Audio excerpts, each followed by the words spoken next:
I just want to start off this video by saying if you're turning to Colin Cowherd for football, like real football takes, you're doing it wrong. So the purpose of this video is it's really just pure entertainment at this point based on his kind of like manufactured beef with the 49ers quarterback position. It's actually quite hilarious and recently and I think we knew this was going to come. We knew guys were going to come out of the woodworks and have all these comments to say about the 49ers quarterback position and all the things that have happened with Mac Jones coming in and playing really well against the Saints. But take a listen to what Colin Cowherd said right here about the quarterback position under Kyle Shanahan. It's kind of funny to me. Take a listen. We said this for years and years about Kyle Shanahan. He made Matt Schaub a Pro Bowler, had a winning record with Brian Hoyer, made Jimmy Garoppolo almost a Super Bowl winning quarterback, and he pulled some magic yesterday with Mac Jones. Mac Jones threw the ball 39 times on the road, and Mac Jones was great. The good news for San Francisco, they now have two quarterbacks that work. One's probably overpaid and one's absolutely underpaid. And I think a lot of Brock Purdy's success is circumstantial. It's because of Shanahan, and yesterday proves it. Shanahan's playbook might as well be called quarterback for dummies. It's impossible not to figure out. This is like the most like sitting in a bar, you're talking to some random guy that is, probably like 3 or 4 beers deep, acting like he knows ball, played some Pop Warner back in the day, just like, oh yeah, that Kyle Shanahan. Anyone who plays under Kyle Shanahan is going to be a good quarterback. Just ask CJ Beathard. Just ask Nick Mullins. Just ask Brian Hoyer. Just ask Johnny Manziel. Just ask all the other quarterbacks that have had a ton of success under Kyle Shanahan. Just ask the former number 3 overall pick, Trey Lance, and just how solid they can be. It's just, again, it's so funny how people pick and choose their narratives and then like spin this story to fit like these things that they've made up in their head. Because as we know, Colin Cowherd is now it's a brand thing. The only reason I'm sharing this is because it's funny. It's funny at this point. You can't get angry at this because it's not a real take. You can't like be like, oh, how dare you? Like we know Cowherd doesn't speak from a place of being like having elite ball knowledge. It's surface level at best. The only reason why he might know anything about football right now is because he's paid millions of dollars to talk about it. So he should know something.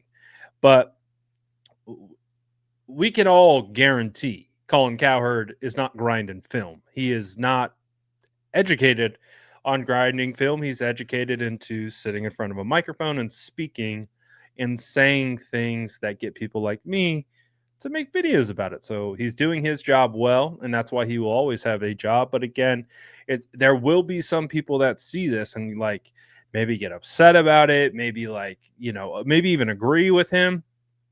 But again, the bottom line is it's funny because nothing about Kyle Shanahan's scheme is easy. It's so the furthest thing from that.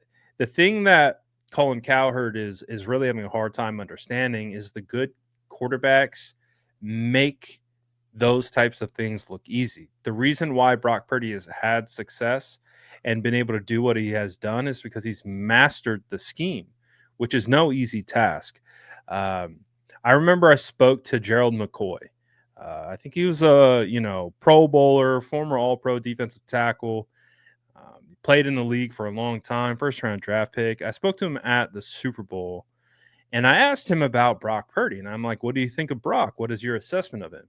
And he said, I used to think Brock Purdy was just riding shotgun in a Bugatti. Kind of along the same lines of you got Kyle Shanahan, you got all these all-pros, all these weapons, all of these different things. And McCoy was like, until I talked to Trent Williams. When I sat down and talked to Trent Williams, Trent really told me what Brock does, how he handles and manages and executes the scheme, all the things that he's doing within that offense to get them into the right plays, get them into the right looks, what he's executing, what he's seeing, how he's elevating the group, his leadership, all of those things. And McCoy was like, I changed my tune. You know, I talked to someone with knowledge of the situation. They told me these are all the reasons why Brock is a great quarterback, and he changed his tune. So if you can get a real football player like Gerald McCoy, a defensive tackle, has played football at a high level, who connects with people like Trent Williams, onto the side, and they're talking, doing their own thing, and he's able to be like, listen, Trent told me. Trent told me how he's great. Trent told me what he does, and I get it now. I see it. Guys like Colin Cowered, they'll never come to that realization because, again, it suits them to be able to have these types of players that they can like antagonize. They're very antagonistic type, like, form of media. So I get it. It's fine. It's entertaining. I like to talk about it, but again, some people don't understand that. Some people will see that clip, like I said, and think he's being might be real, or they might regurgitate it. You might be sitting next to that drunk guy in the bar who's going to say the same and parrot exactly what Colin Cowherd. Well, I heard Colin Cowherd say, it's like, okay, man. Like, listen, Brian Hoyer.